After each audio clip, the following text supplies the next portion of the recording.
नमस्कार शेतकरी मित्रांनो, तर अखेर शेतकऱ्यांची प्रतीक्षा संपलेली आहे आणि शेतकऱ्यांसाठी आनंदाची बातमी की जो काही रखडलेला पीक विमा होता तो आता मिळण्याचा मार्ग हा मोकळा झालेला आहे। तर त्यामध्ये किती शेतकरी पात्र आहे किंवा किती जिल्हे पात्र आहे, तालुके पात्र आहे, याची सविस्तर अपडेट आज आपण आपल्या व्हिडिओच्या माध्यमातून घेणार आहोत की त्यानंतर हेक्टरी किती मिळणार आहे आणि सरासरी प्रत्येक शेतकऱ्याच्या खात्यावरती किती पडणार आहे याची सविस्तर अपडेट आज आपण आपल्या व्हिडिओच्या माध्यमातून घेणार आहोत।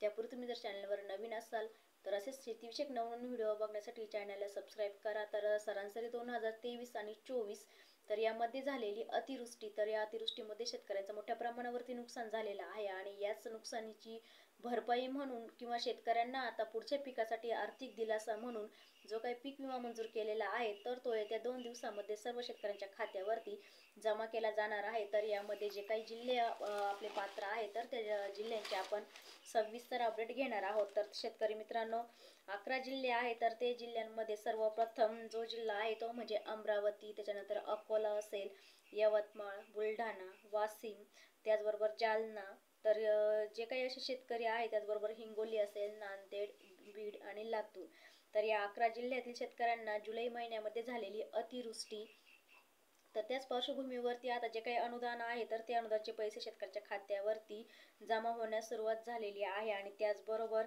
महत्त्वाचं असं अपडेट आपण याच्या माध्यमातून घेणार आहोत। तर जुलै व ऑगस्टमध्ये राज्यात या जिल्ह्यांमध्ये अतिवृष्टी झालेली होती आणि त्याचमुळे राज्य सरकारच्या माध्यमातून जवळपास 1000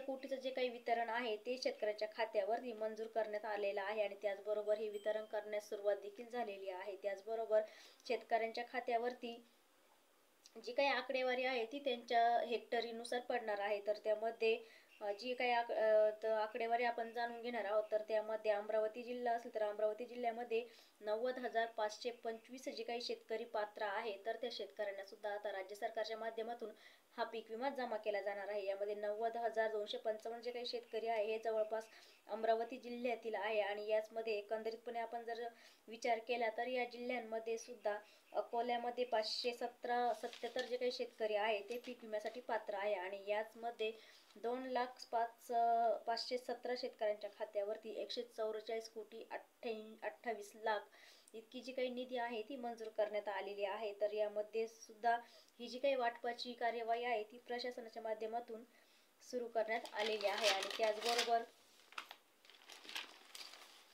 तिसरा जो जिल्हा आहे तो म्हणजे यवतमाळ आणि यवतमाळ जिल्ह्यामध्ये सुद्धा जुलै महिन्यामध्ये जे काही पावसाचे नुकसान झालेले आहे सरासरी, तर यामध्ये अतिवृष्टीचं जे काही नुकसानामध्ये 2,63,609 जे काही शेतकरी आहे या शेतकऱ्यांचं मोठ्या प्रमाणावरती नुकसान झालेलं होतं आणि याच पार्श्वभूमीवरती आता त्या जिल्ह्यातील 2,63,609 शेतकऱ्यांना 185 कोटीचा जो काही 185 कोटी 10 लाख रुपयांचं जे काही अनुदान आहे त्याचे वाटपाची कार्यवाही देखील सुरुवात झालेली आहे आणि त्याचबरोबर चौथा जिल्हा आहे तो म्हणजे बुलढाणा।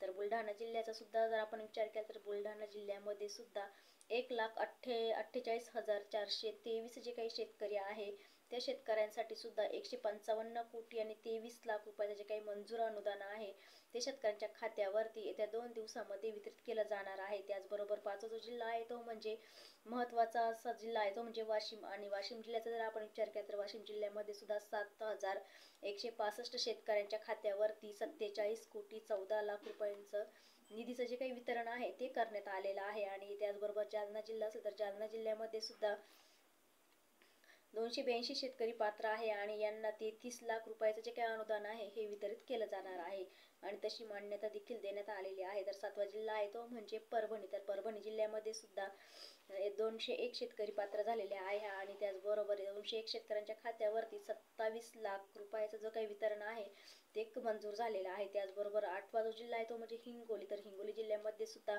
27,742 जे काही शेतकरी आहे ते पात्र झालेले आहे आणि या शेतकऱ्यांसाठी सुद्धा 14 कोटी 54 लाख रुपयाची जी काही वाटपाची कार्यवाही आहे ती शासनाच्या माध्यमातून सुरू करण्यात आलेली आहे। त्यानंतर 9वा जो जिल्हा आहे तो म्हणजे नांदेड। तर नांदेड जिल्ह्याचा जर आपण विचार केला तर नांदेड जिल्ह्यामध्ये सुद्धा सर्वाधिक जास्त शेतकरी जे आहे ते या पीक विम्यासाठी पात्र झालेले आहे। तर त्यामध्ये जी आकडेवारी समोर आलेली आहे तर ती आकडेवारी 6,17,911 जे काही शेतकरी आहे त्या शेतकऱ्यांना 6,17,911 जे काही शेतकरी आहे त्या शेतकऱ्यांना एकंदरीतपणे नांदेड जिल्ह्यातील 16 तालुक्यांमधील 6,17,911 शेतकरी जवळपास 520 कोटी 46 लाख रुपयांचे जे काही वाटप आहे त्या वाटपाची कार्यवाही ही नांदेड जिल्ह्यातील प्रशासनाच्या माध्यमातून सुरू करण्यात आलेली आहे. त्यानंतरचा जो जिल्हा आहे तो म्हणजे बीड.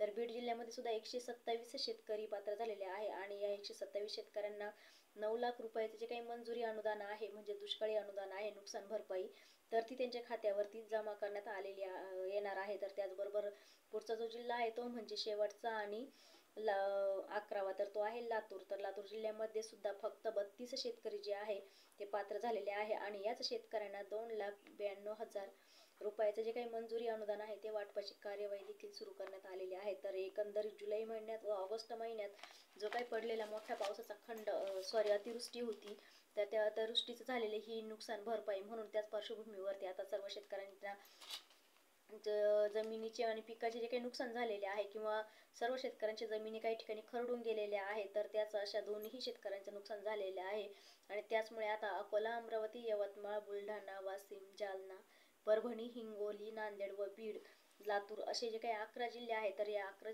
जिल्ह्यातील एकूण 14,09,318 शेतकरी जे काही आहे पात्र करण्यात आलेले आहेत. तर अशा शेतकऱ्यांना जवळपास आता या शेतकऱ्यांना त्यांच्या खात्यावरती 993 कोटी 1 लाख रुपये वाटपाची कार्यवाही ही राज्य शासनाच्या माध्यमातून सुरू करण्यात आलेली आहे. आणि त्याचबरोबर ज्या शेतकऱ्यांनी आपली KYC पूर्ण केलेली आहे त्याच शेतकरी बांधवांना ही रक्कम देण्यात येणार आहे. परंतु ज्या शेतकऱ्यांनी अद्यापही आपली KYC पूर्ण केलेली नाही तर त्या शेतकऱ्यांना आता लवकरात लवकर आपली KYC पूर्ण करून घ्या, अन्यथा तुम्हाला पीक विम्यापासून वंचित राहावं लागणार आहे. तर त्यामध्ये हे अनुदानाचे पैसे जे आहेत ते तुमच्या खात्यावरती जमा देखील होणार नाही. तर आता राज्य शासनाच्या माध्यमातून नवीन धोरणामुळे नुसार हे पैसे जमा केले जात आहेत. तर याचमध्ये आता ज्या जिल्ह्यातील शेतकऱ्यांच्या याद्या लागलेल्या आहेत त्या याद्या पाहून तुम्ही KYC सेंटरला भेट देऊन तुमचे नाव बघून सुद्धा ही KYC करू शकता. तर KYC केल्याशिवाय ही रक्कम जी आहे ती तुम्हाला तुमच्या खात्यावरती जमा केली जाणार नाही. तर डायरेक्ट बेनलिस्ट ट्रान्सफर म्हणजेच भेट हस्तांतरण लाभाद्वारे शेतकऱ्यांना आधार लिंक करून त्यांच्या खात्यामध्ये ही रक्कम देखील जमा केली जाणार आहे. तर जुलै 2023 आणि 24 मध्ये अतिवृष्टी झाल्यामुळे आणि याच्या व्यतिरिक्त म्हणजे जी काही जमीन खरडून गेलेली आहे सर्व शेतकऱ्यांची, तर याकरता सुद्धा आता 74 लाख रुपयांचा जो काही निधी आहे तो मंजूर करण्यात आलेला आहे. आणि त्याचबरोबर शेती पिकांच्या नुकसानीकरिता 14 लाख रुपये जे काही आहे 14,09,318 कोटी एकंदरीत दोन्ही मिळून 1 कोटी रुपयाचा जे काही पेक्षा जास्तीचा जो निधी आहे तो हा राज्य सरकारच्या माध्यमातून मंजूर करण्यात आलेला आहे. तर याचं वितरण देखील सुरू करण्यात आलेलं आहे. तर शेतकरी मित्रांनो, या व्हिडिओमधून आपण बघितलेलं आहे की जून आणि जुलैमध्ये जर जी काही अतिवृष्टी झालेली आहे तर त्या अतिवृष्टीचे जे काही नुकसान झालेलं आहे म्हणजे शेती पिकाचं नुकसान झालेलं आहे किंवा त्या शेतकऱ्यांच्या जमिनीचं जे काही नुकसान झालेलं आहे त्याच्या संदर्भामधले हे महत्त्वाचं असं अपडेट आपण बघितलेलं आहे. व्हिडिओ आवडला तर लाईक, शेअर करा, नवीन असेल तर चॅनलला सबस्क्राईब करा. पुन्हा भेटू अशाच एका नवीन व्हिडिओ सोबत. तोपर्यंत सर्वांना धन्यवाद.